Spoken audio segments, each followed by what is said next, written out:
The old models of saddles tend to be set by the riders on top of the shoulder angle. And as you can see, this structure here has inflamed, has gotten bigger, and it is not supposed to be that way. It's supposed to be a flat structure. The fact that it's gotten bigger means that it's inflamed, so when you put pressure on it, there is pain. The horse reacts with pain, and it is caused by the fact that the saddle was displaced forward. And this particular horse is the typical horse that has been worked for long enough putting the saddle on top of the shoulder angle. That is exactly what we're trying to reverse.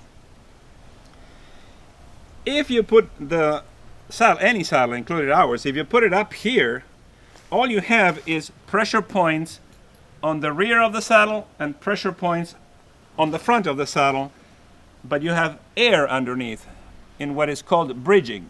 So you basically put the saddle in this position where it shouldn't. See, the weight goes to the rear and to the front, but is not absorbed by a large portion of pressure points that should be absorbing the weight.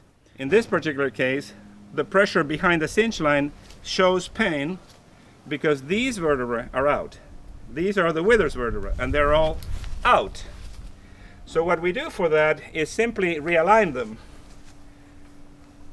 In the areas where you find the pain, in this case the thoracic 6 is out, thoracic 7 is out, thoracic 8 is out, thoracic 9,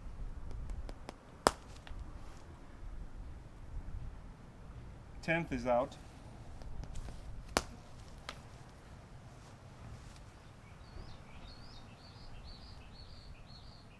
and now the area that receives the weight of the rider at the end of the saddle is out.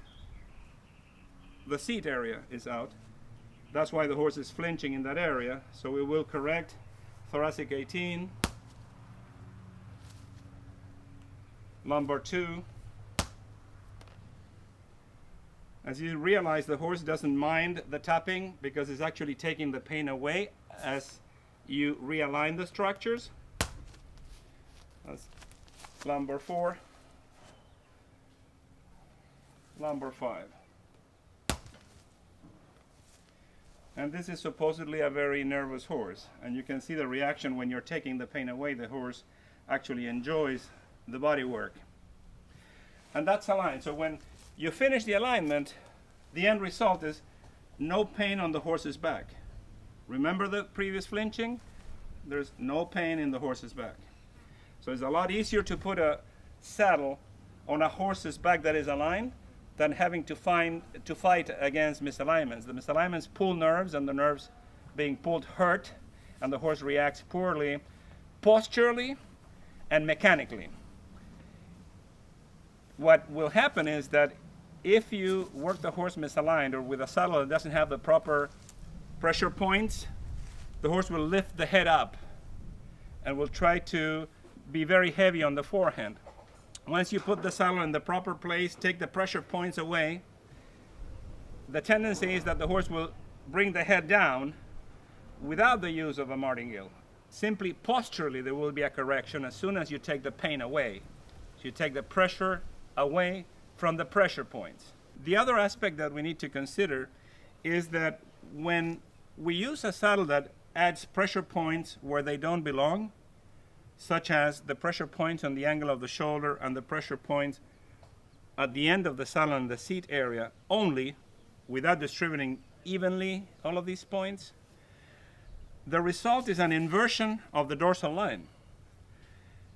There is a spasm created by the pain caused by the pressure, and the horse stops developing the loin muscles. So these psoas muscles get atrophic. You see atrophy of this area. When you change the procedure and use a saddle that actually fits perfectly, the muscles will grow back up and will give the horse the proper amount of strength for that particular anatomy.